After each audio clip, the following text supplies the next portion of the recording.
2023 ngo bizasiga ubuhanuzi busohoye.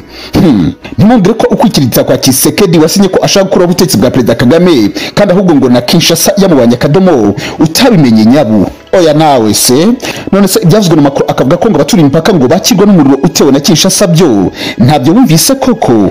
Oya ubanza bagiye kugusinyara kuri diri renze ubwongo Biden Macron barubwiye Kinshasa ngo u Rwanda rubi gitambo.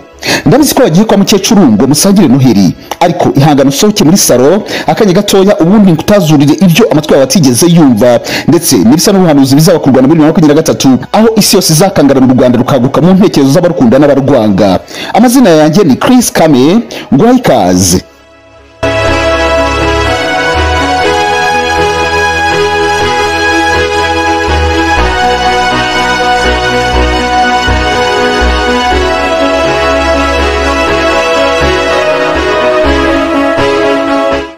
Mu binyamakuru bikomeye cyane ariko bitajya bijya imbizi na leta y'u Rwanda hari cyitwa BBC y'Abongereza ndetse ikinyamakuru Perezida Kagame kigarutse ubwo yarashoje Chogam avuga ko BBC ngo hari abishaka kurengera mu buryo bumwe cyangwa ubundi.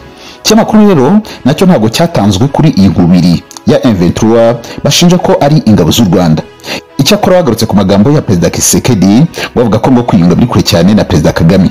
Ngo bavuze ko ngo ari byo barimo kuvuga ku ijambo rya Tshisekedi kuri Kagame.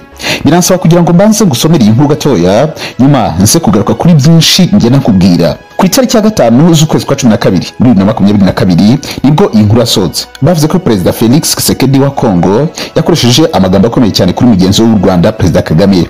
Avuga ko ngo abanyarwanda ngo bakeneye ubufasha bwabo ngo bibohore ubutegetsi bwe.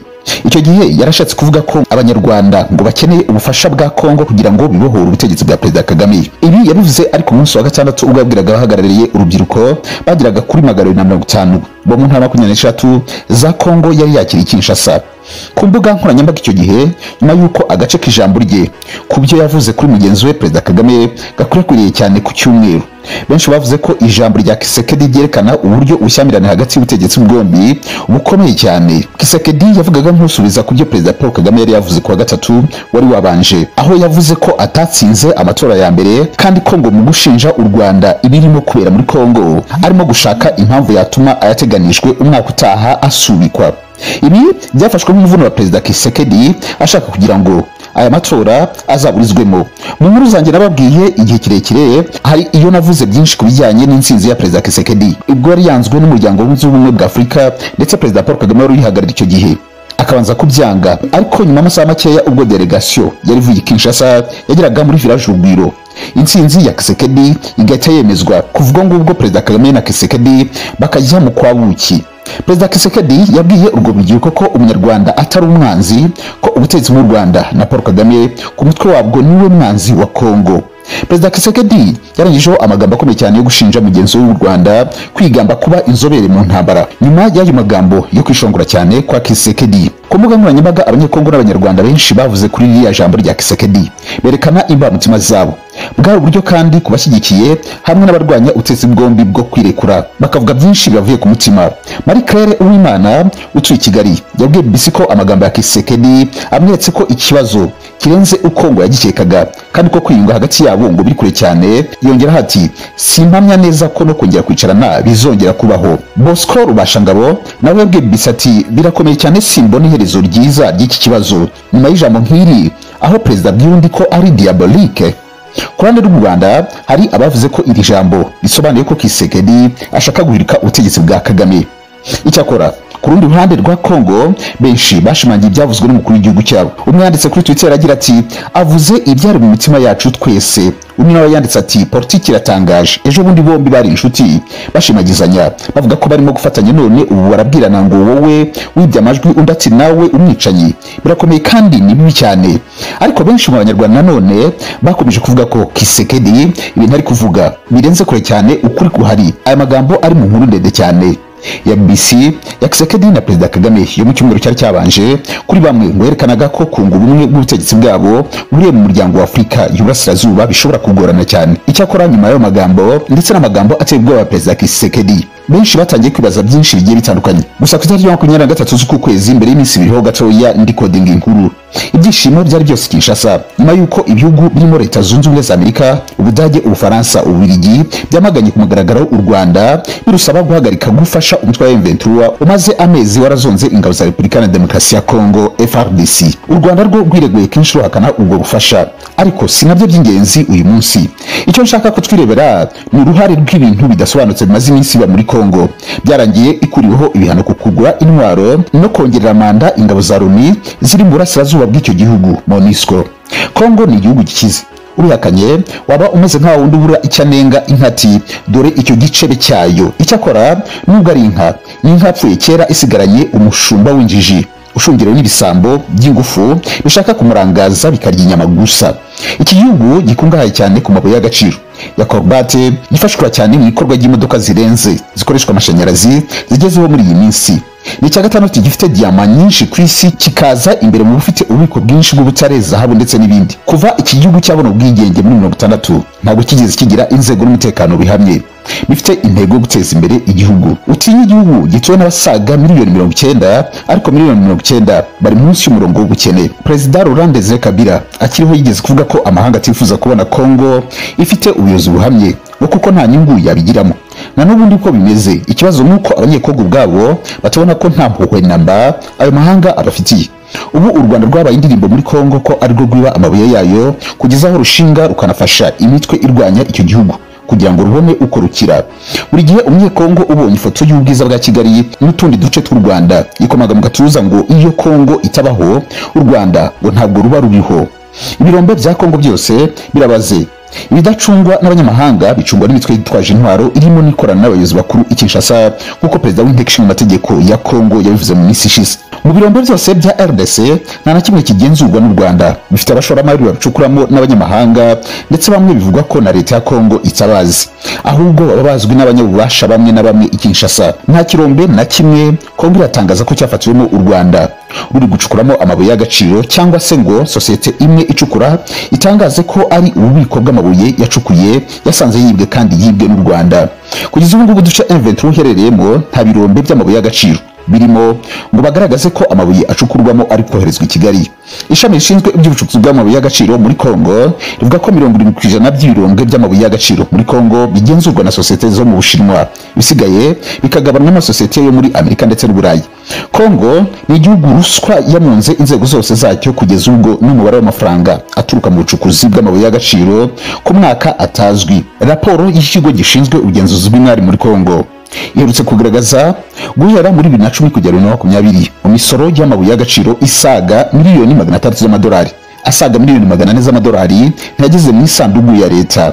Ariko reka iyo ngingo tunayiveho. Sosiyete mpuzamahanga zicukura amabuye muri Kongo zinjize miliyari 35 z'amadolari mu myaka 10 uhereye 2010, ariko Gechamine ishinzwe ubucukuzi yashyikirijwe miliyoni 564 gusa, nta na kimwe cya 10 kirimo. Akavuyo ruswa, umutekano muke, imiyoborere mibi n'ibindi muri Kongo biri mu byorohereza abanyamahanga gusahura byoroshye umutungo kamere wabo kugeza naho abakagombye kwishyura imisoro batabikora. Ikibazo nuko aho kubibona abanyekongo bakomeje gukingwa ibikarito mu maso, barwumvisha ko ikibazo igihugu gifite ari u Rwanda kuva mu gitondo kugeza nijoro. Muribuka ibya M23 ubwo byatangiraga, Loni yatangaje ko nta bimenyetso ifite byerekana ko uwo mutwe ufashwa n'u Rwanda cyangwa se ingabo z'u Rwanda zaba zarinjiyeyo. Icyo gihe leta ya Kongo yijunditse Loni ndetse ihamagaza imyigaragambyo hirya no hino mu gihugu igamije kwamagana MONUSCO. Iyi MONUSCO ndi kukubwira imaze imyaka 22 muri Kongo, ikaba imaze gukoresha miliyari zisaga 22 z'amadolari, ariko ngo aho kugira umutekano ugaruke muri Kongo yarushaho gusubira urudubi. Nyamara iyo bavuze ngo itahe, Loni irahagarara igaca imbere n'inyuma kugeza bayongerereye igihe. Mu bigaragara Kongo yashakaga ko MONUSCO ihaguma, ariko Loni yo yarabishakaga kugira ngo birwaniremo. Kongo yafunze umwuka MONUSCO yongererwa igihe. Muri icyo gihe nibwo twabonye raporo y'impuguke za Loni huti yemeza ko u Rwanda rufasha M23. Twabonye ibihugu nka Amerika, Ubufaransa, Ubudage n'ibindi abadiplomate babyo bahaguruka bamagana u Rwanda bavuga ko ruhagarika gufasha M23 ari yari amasezerano gusa, si ubushake. Kongo ntiyari kwemera gusinya yemera ko MONUSCO yongererwa igihe. Ibyo bihugu bitemeye kugaragaza ko ibibazo biri imbere mu gihugu biterwa n'u Rwanda aho kuba imiyoborere mibi. Mu nama ihuza abakuru b'ibihugu bya Afurika na Amerika yabaye mu Kuboza uyu mwaka, Perezida Felix Tshisekedi yaganiye na Joe Biden wa Amerika, kandi mu byo bemeranyije harimo ubucukuzi bw'amabuye y'agaciro. Kuba rero ibihugu by'i Burayi na Amerika bikomeje gusitiranya amatangazo byamagana u Rwanda, birarwanira inyungu zabyo no gushimisha leta ya Kongo ngo ibagabire ibirombe bya zahabu, cobalt ndetse n'ibindi. Mwibuke neza ko ibihugu bizi neza ko Ubushinwa bufite ukuboko kunini mu bucukuzi bw'amabuye y'agaciro ya Kongo, kandi iki gihugu gisanzwe gihanganye n'ibyo by'i Burayi mu bucuruzi. Ntacyo bitakora rero ngo nabyo byinjiye kuri iyo soko y'ubukire Kongo yibitseho igitambo byasaba byose. Umugani wa Perezida w'u Burundi Evariste Ndayishimiye, Kongo imeze nk'abana bananiwe kugabana fanta bakitabaza umuturanyi ngo abagabanye kandi nawe ashonje. Kurwana kwa Kongo ntacyo bibwiye abanyamahanga, kuko niyo mahirwe yo kunywa fanta nabo bagashira inyota. Icyakora n'ubwo leta y'u Rwanda ndetse na Perezida Kagame bamaganiwe kure ndetse bagasabwa ko ngo bakura ingabo zabo muri Kongo, u Rwanda rwo rwagaragaje ko rudakeneye kujya muri Kongo ngo rurinde umutekano warwo. Guverinoma y'u Rwanda ku itariki 23 saa 7:29 yagaragaje ko gukomeza kwishinja uruhare mu bibazo by'umutekano mu burasirazuba bwa Kongo nta musaruro bizatanga, ahubwo bigamije gukingira ikibaba intege nke za guverinoma ya Kongo. Kuri uyu wa kane w'iki cyumweru, Agence France Presse nibwo yatangaje ko hari raporo y'impuguke za Loni ku bibazo by'umutekano wa RDC yabonye yemeza ko u Rwanda rwafashije umutwe wa M23 mu ntambara imazemo iminsi n'igisirikare cya Kongo.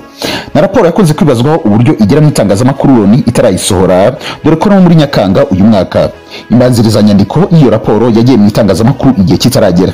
U Rwanda rwari rumaze iminsi ruhakana gufasha umutwe wa M23, rugaragaza ko ari ikibazo kireba guverinoma ya Kongo gusa, kuko ibyo M23 usaba ari amasezerano atarashyizwe mu bikorwa yasinywe n'iyo guverinoma. Umuvugizi wa guverinoma y'u Rwanda Yolande Macron abinyujije kuri Twitter kuri wa gatanu yavuze ko gukomeza kwegera ibibazo kwa RDC ku Rwanda nta muti bizatanga. Ati politiki yo gushinja u Rwanda nk'uburyo bwo kwihunza inshingano ku ntege nke za guverinoma ya Kongo, ingaruka zabyo ni akaga ku baturage bo ku mipaka ihuza ibihugu byombi. Umuvugizi wungirije wa guverinoma y'u Rwanda ari mukuru arinda kuwa kane nawe yabwiye TV5 Monde ko ingabo z'u Rwanda ngo zitajya zirenga umupaka. Ingabo z'u Rwanda zicungira umutekano ku butaka bwarwo. Ntabwo u Rwanda rukeneye kwambuka umupaka mu gihe nta masezerano ufitanye na guverinoma ya Kongo. Mukuru arinda yavuze ko guverinoma y'u Rwanda itagira icyo itangaza kuri ibyo birego mu gihe raporo itarajya hanze wagaragazwe ibimenyetso simusiga. Ati ni ngombwa gutegereza ko ibimenyetso simusiga byerekanwa kugira ngo guverinoma ibashe kugira icyo ibivugaho, kuko iyi raporo nayo irimo ko ingabo za Kongo zikorana na FDLR. Niho batubwira inama zahuje FRDC n'imitwe yitwaje intwaro ahitwa Pinga, baduha amatariki. Ni ibintu byo kwitondera rero, kuko izo mpuguke zizatubwira M23 na FRDC, nyamara mu itangazamakuru bahisemo kuvuga gusa M23. Iyi raporo yagarutse nyuma y'iminsi mike cyane ibihugu birimo Leta Zunze Ubumwe mu bihe bitandukanye uyu mwaka. FRDC ifatanije na FDLR yarashe ku butaka bw'u Rwanda mu karere ka Musanze ibisasu bigira ingaruka ku buzima bw'abaturage. U Rwanda rwari rumaze igihe kirekire rubigaragaza ndetse rugasaba Kongo guhagarika ubwo bufatanye n'umutwe ugizwe n'abasize bakoze jenoside yakorewe Abatutsi, ukaba unagamije guhungabanya umutekano w'u Rwanda. Yolande Macron yagize ati raporo y'impuguke za Loni kuri RDC yanyereye ikajya mu itangazamakuru ikurujije ku byo u Rwanda rwari rusanzwe ruvuga. U Rwanda kandi rwamaganye ubugizi bwa nabi bwibasiye abaturage bavuga ikinyarwanda bakomoka mu burasirazuba bwa Kongo, by'umwihariko abo mu bwoko bw'Abatutsi bamaze iminsi bicwa bazizwa uko bavutse. Mu ntangiriro z'Ukuboza 2022 umuryango w'ubumwe bw'u Burayi EU wafatiye ibihano abantu 17 muri Kongo, barimo Justin Bitakwira wahoze muri guverinoma wahanwe ashinjwa gukwirakwiza imvugo z'urwango zibasiye Abatutsi. Nyuma y'icicikana rero ry'amakuru, benshi bagiye bajya ku mbuga zigiye zitandukanye bakavuga ko u Rwanda ruri mu bihe bibi, aho ibihugu byinshi biri kurushinja kuba rufasha M23, ariko u Rwanda rwo rugagarara ku ijambo ruvuga ko mu by'ukuri rutari gufasha M23. Icyakora hari abavuze ko Perezida Tshisekedi ashobora kuba ari gukora uyu muvuno kugira ngo aburizemo amatora mu 2023, ariko ngo nibigera nibwo bizagaragara ko u Rwanda mu by'ukuri rwari umukuri, ndetse abagiye bavuga byinshi cyane kuri Perezida Kagame ndetse n'abagiye bavuga byinshi kuri leta y'u Rwanda, ndetse n'inzira karenganiza biguyemo bikaryozwa leta ya Kongo, cyane cyane Perezida Tshisekedi. Icyo gihe abavuzwe ari mu Rwanda ndetse na Perezida Kagame nibo bazaba bari hejuru. Icyo gihe nabo bizabigaragaye ko ari inzira karengane babeshyiwe igihe kinini, ndetse ari ikinyoma cyahimbwe n'u Burayi ndetse na Amerika kugira ngo baze basahure amabuye y'agaciro muri leta ya Kongo. Ibi benshi babyanditse bagiye bavuga ko ngo bitazatinda kuboneka mu ntangiriro z'umwaka 2023.